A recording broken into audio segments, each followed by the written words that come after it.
Salut Victoria et merci de répondre à mes questions ici sur la terrasse de l'Aéroclub de France. Merci. Tu vas nous parler de Barnstormer. Est-ce que tu peux nous raconter un peu l'histoire derrière Barnstormer? L'histoire de Barnstormer. Barnstormer est né d'une passion commune entre Maxime et moi pour l'aviation. On est allé visiter un musée en 2009 qui est l'Evergreen Museum qui se trouve dans l'Oregon. Et moi personnellement je suis tombée amoureuse du JBR1 qui était sous les ailes du Space Goose de Howard Hughes, qui était un avion rouge, blanc et qui était surnommé le tonneau volant, une chance sur deux de s'en sortir dans ce genre d'appareil dans les années 30. Je fonce à la boutique du musée, rien de sympa à porter. Et je dis à Maxime, c'est dommage quand même que dans différents sports, comme l'équitation ou le golf, il y a des vêtements sympas à porter. Et dans l'aéronautique, il n'y a pas vraiment de vêtements qui racontent l'histoire. Et c'est comme ça qu'est née l'aventure Barnstormer, parce que quand Maxime m'a offert un polo JBR1 qu'il avait fait spécialement broder pour moi, fabriqué à Troyes. Et après, on a commencé à en offrir à la famille, aux amis. Et de fil en aiguille, on avait pris tous les risques. Et un jour, on a décidé de prendre un stand au meeting de la Ferté-Alais, c'était en 2014. Okay. Là, on avait 5 modèles de polo, des courses derby des années 30 américains, donc le JB notamment, le Meteor, le Super Solution et 2 autres. Et on avait 200 polos en tout. Et on s'est dit, au pire, on aura de quoi s'habiller toute notre vie. Et on a eu un succès inattendu, parce qu'on a vendu, donc on a même pris des précommandes, on a vendu plus que ce qu'on avait en stock. Et c'est là l'aventure a commencé. Alors moi, je n'étais pas du tout destinée à créer une marque de vêtements. Maxime, lui, est pilote d'hélicoptère dans l'armée de l'air, donc aussi pas du tout destiné à faire des vêtements. Et tous les deux, on a commencé à travailler avec des bonnetteries, à Troyes notamment, qui nous ont transmis tout leur savoir-faire parce que malheureusement, elles n'ont pas pu continuer à travailler. Et là, on a commencé à acheter des machines, à découvrir comment un vêtement se fabriquait de A à Z. Et on est devenu producteur, donc fabricant, et pour notre propre marque. Et par la suite, on a réussi à obtenir des licences. Donc une licence avec la Patrouille de France, l'Armée de l'air et de l'espace, de nombreux partenaires aussi. Et aujourd'hui, on a la chance, on vient d'obtenir la licence US Air Force. Donc Barnstormer même est en train de franchir de nouvelles frontières. On a des franchisés également qui sont basés en Nouvelle-Zélande. On a un franchisé qui est en Nouvelle-Zélande, qui s'occupe aussi de l'Australie. On a une franchise aussi maintenant en Angleterre. Et on se déploie énormément du coup aux États-Unis. Donc ça, c'est les marchés qui sont vraiment fanas. Tu t'implantes là où il y a une base, on va dire, de personnes qui sont vraiment attirées par l'aéronautique. Il y a vraiment du public très vaste qui n'a pas forcément la fibre, mais qui trouve le vêtement vraiment sympa. Tu es arrivé à avoir un retour comme ça? Alors, moi, je fais bien plus du vêtement. Je dirais, je raconte des histoires. Je transmets notre marque, c'est entre ciel et histoire. C'est vraiment dédié à des passionnés. Maxime et moi, on a ouvert notre société et notre mission, c'est de ne pas oublier, d'être vraiment dans cette passion d'héritage et de transmettre. Et les vêtements, c'est formidable, c'est un vecteur où ça nous permet de rencontrer énormément de gens. Et moi, c'est formidable, je peux dessiner sur n'importe quel avion, rendre hommage. C'est une incroyable aventure. Tu as commencé à en parler, tu faisais pas du tout, donc tu n'étais pas dans l'industrie du tout des vêtements pas avant. Pas du tout, je suis ingénieure. Tu avais fait quoi comme background juste avant et est-ce que ça t'a aidé derrière quand tu as lancé ta boîte et quand tu as fait Barnstormer? Alors oui, je me suis passionnée par la série Adobe, parce qu'on n'a pas de graphiste, c'est moi qui fais tous les dessins. Maintenant, aujourd'hui, une graphiste qui travaille avec moi qui s'appelle Marion, qui fait d'incroyables dessins avec moi. Mais donc j'ai travaillé, j'ai appris toute seule Photoshop, Illustrator, et je suis une autodidacte totale. Je suis ingénieure donc de formation et j'ai commencé à dessiner grâce à Maxime. C'est Maxime vraiment qui a ce côté historique, qui est très précis dans les choses, qui a lu, je crois, tous les Icars depuis qu'il est né et qui allait tous les ans à la Ferté-Alais avec son papa, qui lui aussi était dans l'aéronautique. Et puis voilà, d'avoir un mari passionné, ça nous donne aussi de belles possibilités pour cette marque. Voilà, C'est lui qui t'a transmis la passion ou tu l'avais quand même avant de Alors j'ai mon brevet de base, ouais. mais effectivement c'est vraiment lui qui m'a fait découvrir tout cet univers. La partie historique, on va dire. Ouais, ouais. Et aujourd'hui, quand vous lancez une nouvelle gamme, quand vous faites un polo pour raconter une histoire, comment tu vas faire, comment tu vas procéder? Tu cherches une histoire et après tu vas vraiment la transformer et la transposer sur, ça peut être un polo, une veste, ou derrière tu vas plutôt essayer de prendre des thématiques que tu as déjà en tête et après récupérer des polos et trouver une histoire à raconter. Non, c'est ça qui est super. J'arrive à créer, à anticiper, à réfléchir, à avoir cette originalité, de toujours créer quelque chose de nouveau. Et c'est ça c'est ça l'étincelle, c'est ça la dynamique du truc, c'est qu'à chaque fois c'est quelque chose de nouveau qu'il faut réinventer. Si je devais faire toujours la même chose, ce serait ennuyant. Ce qu'on aime chez Barnstormer, c'est vraiment le côté tête brûlée. C'est voilà. Alors Barnstormer, juste pour le redire ce que c'est, Barn c'est la grange, Stormer c'est la tempête dans la grange. C'est le nom propre que se sont donnés les pilotes américains après la Première Guerre mondiale et qui ont fait du barnstorming, du cirque aérien. Donc le barnstorming, c'est les tennisman sur les ailes des avions ou Marcel Doré qui fait une course avec une Bugatti ou un Caudron qui se pose sur les toits des Galeries Lafayette. Voilà, c'est des prouesses qui font qu'on fait avancer les choses. Il faut se projeter et je m'ennuierais beaucoup si je devais faire toujours la même chose. Tu n'as jamais eu la page blanche, on va dire. Tu as toujours réussi à trouver quelque chose à... Heureusement, j'ai jamais eu la... Non, et puis je pense que je n'aurai jamais la page blanche. Donc ça, je suis complètement rassurée parce qu'il y a toujours des histoires incroyables à raconter. Derrière chaque humain, derrière chaque machine, derrière chaque équipe. Quand les hommes sont ensemble, on crée des choses époustouflantes. Et l'aéronautique, c'est un résumé fantastique parce que ça permet de voler, de quitter le sol, c'est quand même une prouesse exceptionnelle. Après, voilà, on peut, tout est envisageable et vraiment le fait de coopérer tous ensemble, l'aéronautique, c'est un des secteurs les plus passionnants.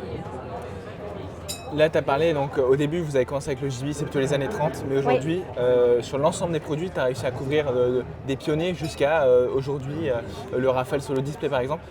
Tout ça, tu as une période, est-ce que tu as des petits histoires ou des petites périodes que tu préfères à d'autres sur l'ensemble de tout ce que tu as fait? Alors, est-ce que j'ai... le JB, bien évidemment, le JB R1. Ça restera notre premier coup de cœur, mais enfin mon premier coup de cœur et à Maxime et à moi, quand je dis nous, c'est toujours eux et mon équipe. À chaque fois vraiment c'est une nouvelle aventure, que ça soit à hélice ou à réacteur, il y a toujours quelque chose qui se passe, il y a le poil qui s'érisse, bien évidemment c'est ça qui me passionne aussi, c'est de créer des collections à chaque fois différentes. Par exemple, l'Aéroclub de France me fait confiance pour créer sa collection. Et, on a créé une collection qui retrace depuis donc 1897 les acteurs de l'aéronautique au sein de l'Aéroclub de France. Là, on fait effectivement, on a dessiné un blouson. Et il y a beaucoup de choses aussi qui sont en train d'arriver. Avec l'appui de l'Aéroclub de France, on réfléchit à faire des choses autour de Santos Dumont par exemple, ou de Mermoz, ou bien d'autres encore. Oui, c'est super. Voilà. En fait, l'histoire est inépuisable, donc il y a toujours source de récupérer dedans, de s'inspirer de l'histoire derrière. Oui, et puis c'est ça qui est marrant, c'est que ça marque différents secteurs, ça marque des industriels, ça marque le cinéma. Le cinéma, par exemple, si on pouvait faire une collection Coconut Squadron avec les chemises Magnum, ou un jour je ferai des maillots de bain Mermoz, je ne sais pas qui c'est. Voilà, à chaque fois il faut penser à se réinventer et l'aéronautique c'est ça, c'est se réinventer au quotidien pour améliorer les choses. Et mon métier c'est fantastique parce que le textile c'est ça aussi, c'est de se réinventer au quotidien. Tu as parlé donc de la partie où vous sous-traitiez au début de Barnstormer à transitionner vers le faire vous. Oui. Cette transmission, on va dire, de savoir et cette application, vous faites comment techniquement, comment on produit un vêtement, comment on produit un produit Barnstormer? Ça prend du travail. Ça prend beaucoup de travail. Ah ouais, ça prend du travail. Hier soir, j'étais encore en train de produire. On achète des machines performantes. C'est pour ça que j'ai des super associés qui nous font confiance. Donc là, j'ai des nouvelles machines qui vont encore rentrer parce que il faut qu'on soit en place pour les coups de rush ou faire encore plus de volume. Un vêtement, voilà, c'est un vêtement. Alors, il faut savoir, le coton, la France n'a jamais été producteur de coton. Donc, le coton, soit on l'achète en Inde ou soit on l'achète aux États-Unis. J'ai eu la chance, donc, au tout début de notre aventure, de rencontrer Martine, qui était la propriétaire de la bonnetterie de Saint-André, avec laquelle on a commencé à travailler, qui malheureusement n'a pas pu continuer son activité. C'était en 2014 et elle a décidé de nous prendre un peu sous son aile et elle nous a vraiment transmis tout son savoir-faire. Donc je crois que j'ai hérité de 3 générations de savoir-faire. Donc pour hériter de ces 3 générations de savoir-faire, j'ai trouvé des mécaniciennes. J'ai une formidable patronneuse, j'ai des stylistes aussi qui travaillent avec moi. Donc à chaque fois, bien évidemment, attention, je parle de stylistes, on ne réinvente pas des modèles, on réinterprète, on essaie de les rendre actuels. Les morphologies changent, on écoute aussi énormément nos clients pour adapter les tailles. Et alors voilà, un vêtement, comment ça se fait? C'est comme une maison, il y a un plan. Donc vous avez chaque partie du vêtement. Bon, par exemple, pour un t-shirt, c'est assez simple, vous avez 2 pièces. Donc ça, c'est imprimé sur une feuille de papier. Ensuite, on s'occupe de faire le matelassage. Donc on a des rouleaux de tissu qui font entre 1,50 m voire 1,60 m de lèse, qui sont tirés sur une grande table de coupe. Et puis après, soit on est en train de voir pour acheter une machine spécifique, mais sinon il y a quelqu'un qui s'occupe de couper directement à la scie la matière. Et ensuite, on rassemble les pièces à la surjeteuse ou à la machine à plat. Ensuite, on fait des écussons, on fait des personnalisations. Pour un blouson, c'est beaucoup plus complexe, il y a beaucoup plus d'étapes. Donc après, voilà, c'est comme aller à un producteur. C'est pour ça que c'est bien que tu me poses la question. Surtout, soyez patient. Mais sachez qu'il faut savoir que la qualité, elle est là. On s'améliore au quotidien. On fait très attention à notre contrôle qualité. Il y a aussi toute la phase de finition qui est importante, qui prend beaucoup de temps. Et puis après, il y a toute la phase logistique, donc d'envoyer aux clients, que les clients soient satisfaits.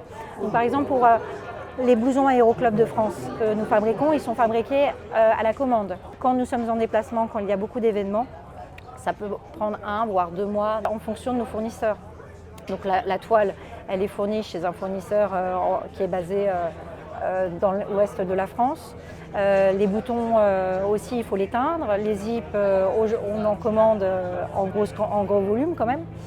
Et après, vous avez la doublure, vous avez tout l'accastillage aussi qu'il faut faire. Donc quand tout ça est en place, ça nous permet de procéder à la fabrication. Mais pour fabriquer un blouson ou fabriquer 50 ou 100 blousons, c'est la mise en place, le démarrage est aussi complexe. Okay. Soit vous le faites à la chaîne, il faut vraiment imaginer comme une chaîne de montage, comme pour n'importe quelle mécanique. C'est la même chose pour un vêtement. Aujourd'hui, on est fiers parce que là, je viens de rentrer une nouvelle machine aussi pour faire 100% de nos foulards en soie en interne. Et tout ça, c'est du Made in France? Oui. Ça aussi, c'est un... Alors aujourd'hui, il y a aussi on travaille énormément avec les États-Unis. On est en train de développer beaucoup de choses aussi avec l'international et on commence à avoir des fournisseurs aussi européens et aussi indiens pour nous aider dans notre aventure. Il y a une gamme qui sera toujours faite en France, d'autres gammes qui vont être aussi développées avec d'autres fournisseurs à d'autres endroits. Là pour d'autres clientèles, on va dire d'autres marchés. Voilà, c'est ça, tout à fait. Et là aujourd'hui, on est au salon du Bourget. Tu as parlé de la Ferté-Alais. Quand tu te balades dans ces événements-là et que tu vois des gens porter tes produits, qu'est-ce que ça te fait? Ça me fait plaisir, ça fait partie d'un club, je dirais. Je suis contente que la personne se soit intéressée à l'histoire qu'on a voulu transmettre sur le vêtement. Les gens, à chaque fois, ils me disent « Ah, mais ça, c'est le corsaire, ça me rappelle pas, mais c'est la série télévisée que je regardais avec mon grand-père. » Il y a toujours une petite anecdote que les gens ont, qui viennent me dire, ou voilà, homme ou femme d'ailleurs, parce que Barnes Summer, le logo, c'est un pilote et une pilote qui se regardent face à face, qui vont dans la même direction. Et c'est vraiment rendre hommage à toutes ces femmes et tous ces hommes qui sont passionnés par l'aéronautique. Merci beaucoup Victoria d'avoir répondu à toutes mes questions. Merci, je suis très honorée en tout cas d'avoir sollicité votre intérêt, que vous m'interviewez aujourd'hui. C'est avec toute ton équipe, Alexandre, c'est chouette. Il ne faut pas hésiter à nous solliciter pour faire plein de belles choses. Parce qu'on a beaucoup de créativité et on sait s'adapter à beaucoup de projets. Merci. Merci.